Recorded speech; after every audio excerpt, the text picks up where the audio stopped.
Assalamualaikum students of class 2. This is Bushra Farhan, your social studies teacher.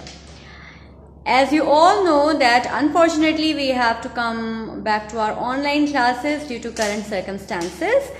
लेकिन उसमें आप लोगों ने बिल्कुल अपनी स्टडीज़ को नहीं छोड़ना, ठीक है, और सारी आपने लेसन्स को फॉलो करना है एज पर योर timetable. सारा काम it must be done written in your copies and whatever the instructions the teacher will give you, right? So we have to switch on to our online classes again, but we have to take complete benefit of it. हाँ, और हमने वैसे he studies को continue करना है घर पे जैसे हम अपनी स्कूल रूटीन में करते रहे हैं. आपको सब टीचर्स का पता है और आपके पास सारी बुक्स एंड कॉपीज हैं. So we have to continue with our routine. खुद से काम करना है सबने, ठीक है, और अच्छा काम करना है in the copies, right? Okay, चलिए let's start that. The date is 30th November 2020 and it's our first day today, first day of the week, Monday.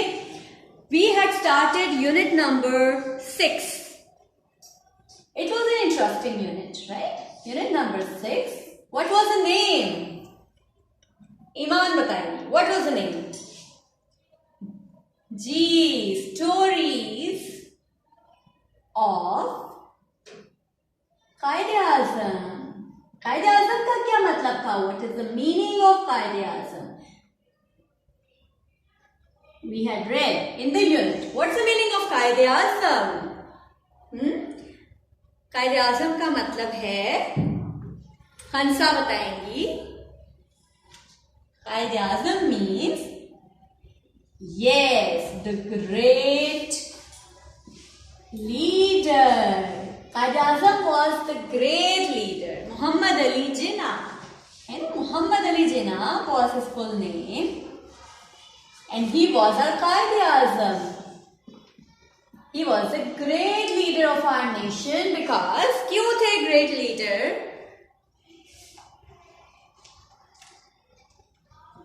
हमने बताएंगी क्यों थे great leader?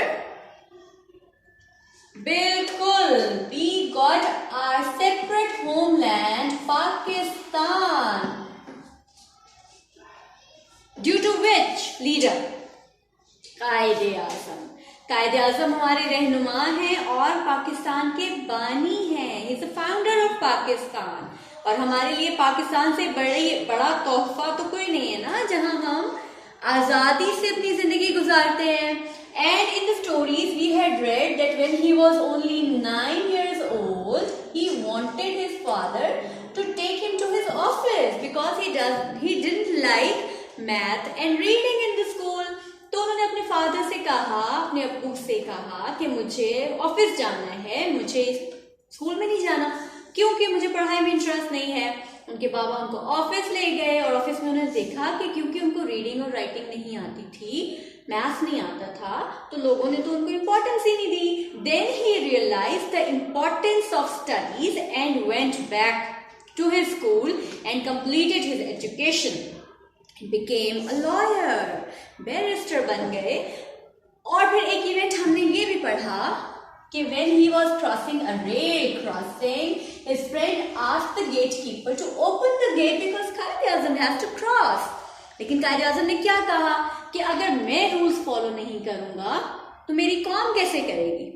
इसलिए उन्होंने कहा ना कि मैं तो बैठा हूं, जब सारे चलेंगे तो मैं चलूंगा, मेरे लिए दरवाजे बंद नहीं करवाए जाएंगे, है ना.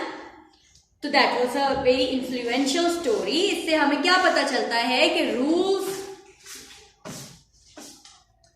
Are to be followed by everyone. जो लॉज है हमारे मुल्क के वो हम सब ने करने हैं ना, हम सब ने उन पे अमल करना है.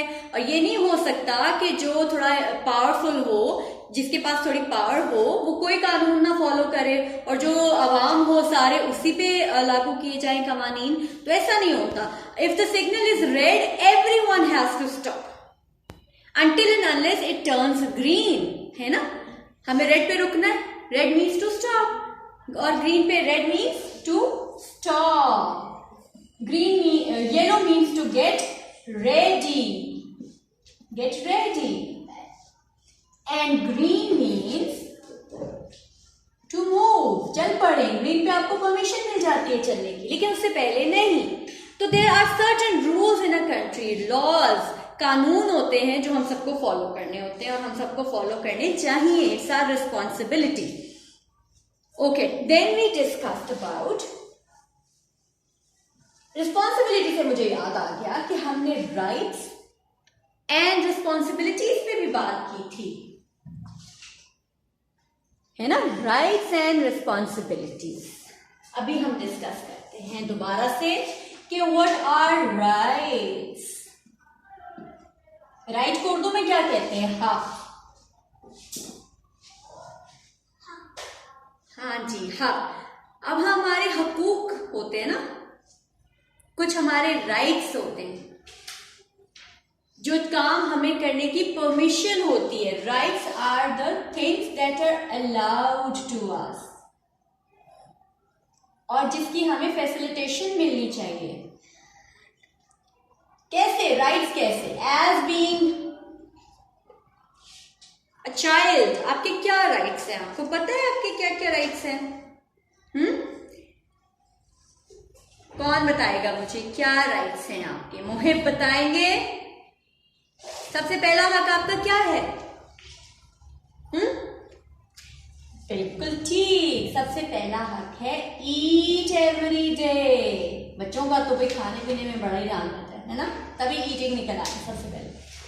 ईट एवरी डे, रोजाना हमें खाना मिले, ये हमारा हक है, सबका हक है, और बच्चों का तो बहुत ही जरूरी हक है ना। उसके बाद अनदर राइट, हम स्कूल में किस काम के लिए आते हैं? To get what?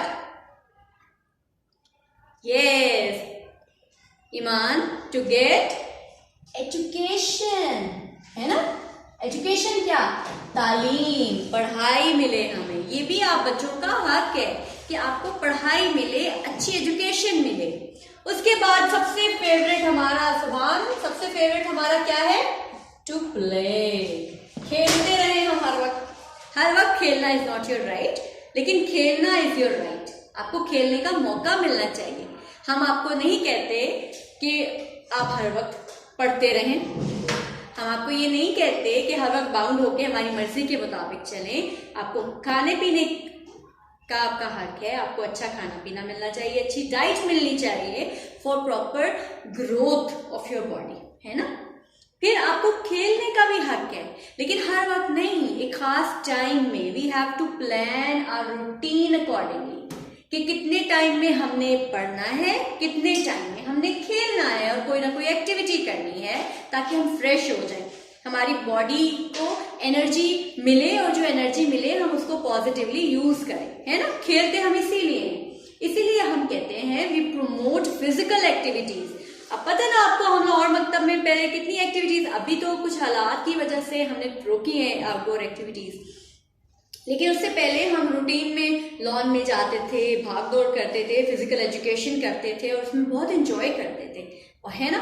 तो इंशाल्लाह जैसे ही हालात बेहतर होंगे, will be coming to that particular routine again, ठीक है। लेकिन इन सब चीजों में there must be a balance. हर वक्त हम खाना बुरी बात है, हर वक्त खाना, और हर वक्त खेलना भी कोई इतनी अच्छी बात नहीं है।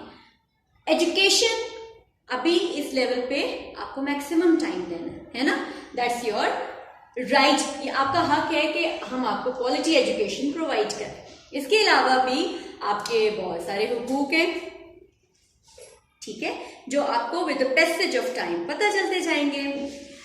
Then we come to the responsibilities, जिससे हमें समझने की भी जरूरत है कि रिस्पॉन्सिबिलिटीज क्या होती है। रिस्पॉन्सिबिलिटीज क्या मतलब है? रिस्पॉन्सिबिलिटीज का जी तैयबा, रिस्पॉन्सिबिलिटीज क्या होती हैं? रिस्पॉन्सिबिलिटीज होती हैं हमारी जिम्मेदारियां, हमारी ड्यूटीज, जो हमें करनी ही करनी है, ठीक है। अब हर एज में डिफरेंट रिस्पॉन्सिबिलिटीज होती हैं।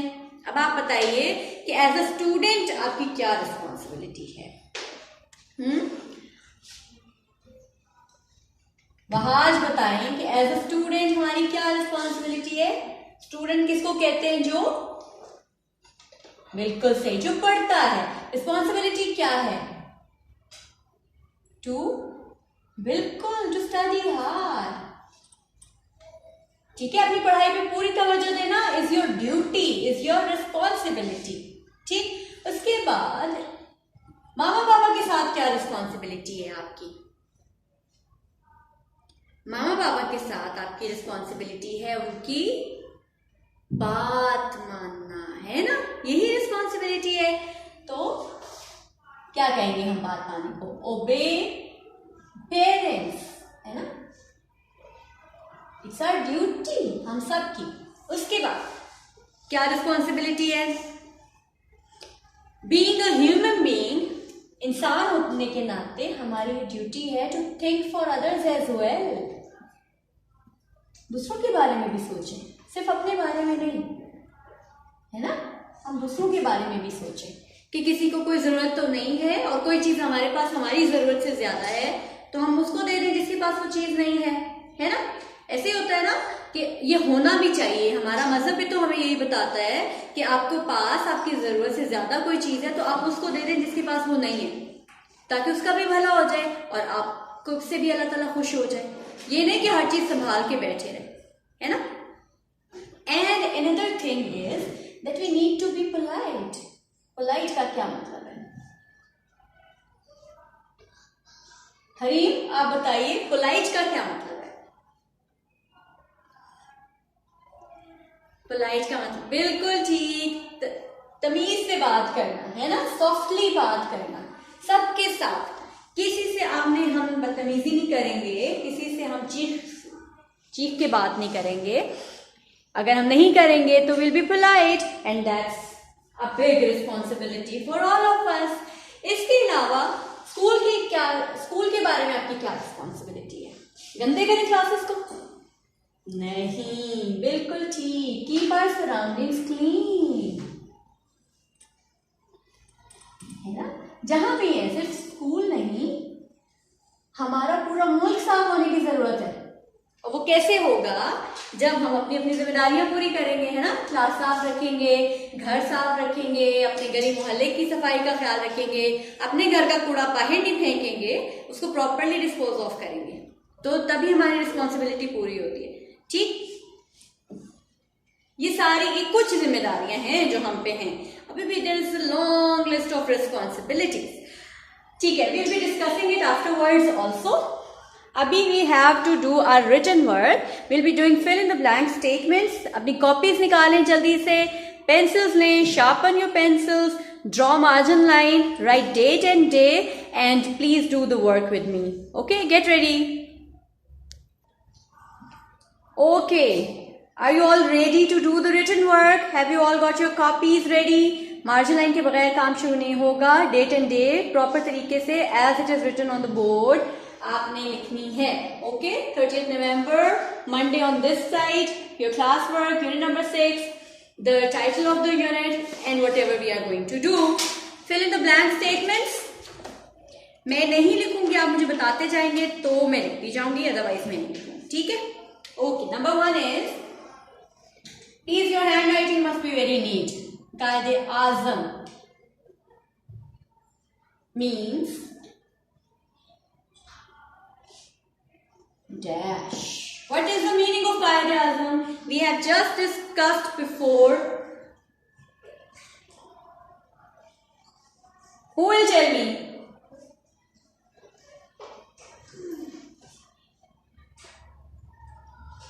Fatma will tell me. What is the meaning of कायदे आजम?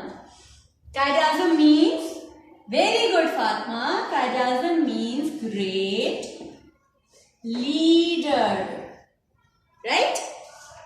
Shabash. Okay, next is Qaid-e-Azam. अब ये चीजें हमें पता होनी चाहिए कि वो कब पैदा हुए, कहाँ पैदा हुए। Qaid-e-Azam was born in the year, in which year? We have read it in the unit. In which year he was born? Mohib बताएंगे। मोहिब आप बताइए, कायदे आजम वॉज बॉर्न इन, यस 18 नहीं 19 नहीं 1876, राइट? ओके,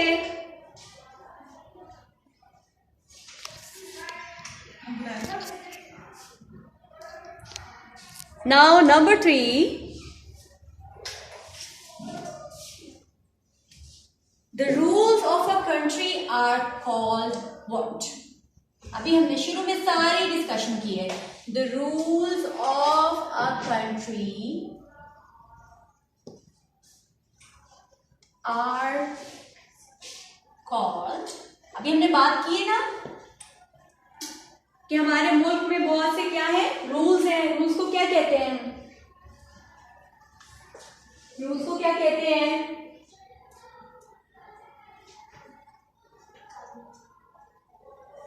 कानून कहते हैं. फातिमा सही सही कुछ बता रही हैं.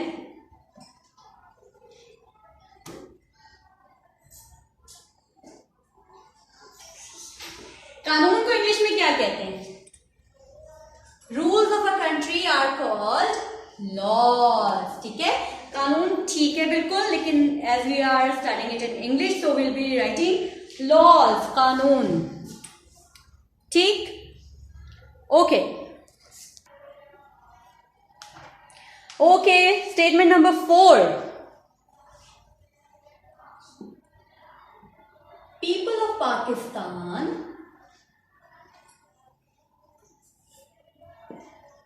this we had done in detail in the class. People of Pakistan can choose the government. क्या करते हैं हम जब गवर्नमेंट चूज करनी होती है? बताएं. एक बड़ा अहम इवेंट होता है पूरे मुल्क में, उसको हम क्या कहते हैं?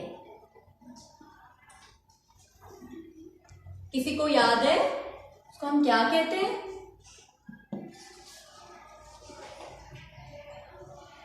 जी, ओहो नहीं याद आ रहा. चल मैं बताती हूँ. वोटिंग, हमने क्लास में वोटिंग की थी कि किस किस को बाहर जाके खेलना है और किसको नहीं खेलना, और सब लोगों ने वोट किया था बाहर जाने के लिए. क्लास 2 ब्लू ग्रुप 1 की बात हो रही है. ठीक है, तो दैट वाज वोटिंग, जिसमें डिसीजन हम करते हैं कि फाइनली हमने क्या करना है. तो सबने क्योंकि कहा था हमने बाहर जाना है, लेकिन मैं तो फिर भी नहीं लेके गई थी क्योंकि हम बाहर जा नहीं सकते. ठीक है, तो people of Pakistan can choose the government by voting. Vote डालते हैं, फिर उसके रिजल्ट्स पे डिपेंड करता है that which party has to make government in the country. Right, okay. Statement number 5. अब आपकी बारी है, आप मुझे बताइए. It is our dash to obey laws of our country. What is it? What is it? It is our dash to obey laws of our country. Is it our right or is it our responsibility? What is it? Hansa? जल्दी से बताएं. It is our what? I'm waiting.